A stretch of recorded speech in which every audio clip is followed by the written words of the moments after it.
Hey, you're looking at a Lab 3, one of the pieces of military equipment that our fine Canadian military has brought with us to us this morning.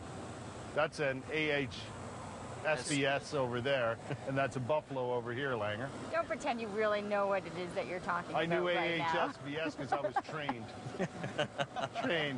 What's your name, sir? Corporal James Law. Nice to meet you, James. And you are? Sergeant Rich Dixon. Sergeant Dan Taylor. Corporal Denham Blairn. Private Peter Inks.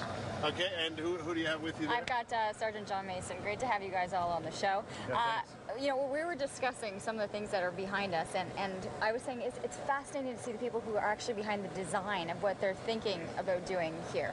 Like, talking about the engineering and the safety mechanisms behind some of these vehicles. The HSVS, it's a contained unit. It's a very, very nice piece of kit, and it's one of the safest pieces of kit to be in Afghanistan. And everything else behind me is all designed for the people that are inside to keep them safe and from blasts and things like that. And even down to, we were talking about the wire cutters, you know, like little things that are on these trucks are amazing to see what their uses are when you're in that environment. Yes, and they're very helpful, and they're awesome to have, and like you said, it's to keep us safe, and that's the main goal. It's pretty cool looking stuff, I'll tell you that. And you guys have all trained on this equipment? Is that what happens? You train on various pieces or individual? Ourselves and our trade, we train on these, and as well the Lab 3. Right, yeah. Right. And this, the Buffalo, what's that designed for? I'm interested in the outside of it. What those lats, what are they for? It's called an RPG cage, and what it's made for is the standoff for shoulder-mounted grenade launchers. So when they shoot it at us, it'll hit that cage, and then the explosion will actually occur between the cage and the armor. So it doesn't damage the body of the vehicle. That's right. Wow. Have you ever seen that happen? RPG cage? I haven't seen it get hit, but I've seen vehicles. Is that right? Yeah. And the RPG can do some serious damage. It does damage, yes. Yeah, yeah.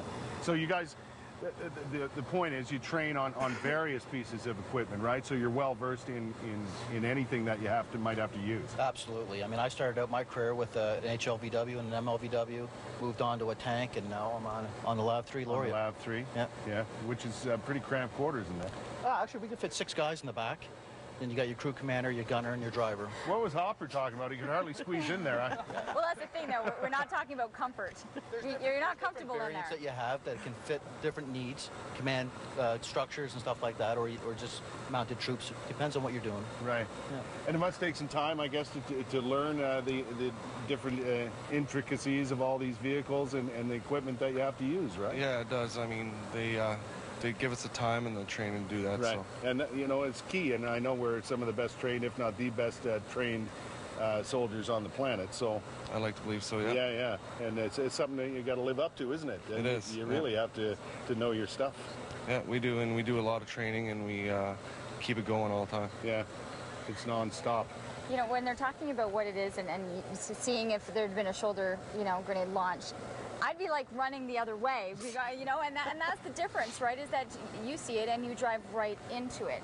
Is there that feeling amongst you guys that, you feel comfortable within each of the individuals that are part of your team and trusting the equipment that you've been given and the job that you have to do? Absolutely, you have to. You have to trust the guy next to you and make sure that they basically got your back. And with the equipment that we have, it gives you that extra comfort and feeling that, okay, you know, I'm going to be safe here and things will work out the right way that they should for me. Unreal. It's you know what, it's so foreign to us, I find. You know, yeah, it is foreign to us, but it's not foreign to you guys because this is what you're trained in. This is what you're used to. And that's, I guess, a part of the mindset when you enter the military, do you think? Absolutely. I mean, we have to trust our own crews, but we also have to trust the engineers, supply techs, and everybody else who's going to help us continue in the battle. Yeah. So you know, you often talk about, and we talk about the people we work as a pretty close-knit family, but it sure is that way when it comes to military. It really is, yeah, in all aspects. Yeah.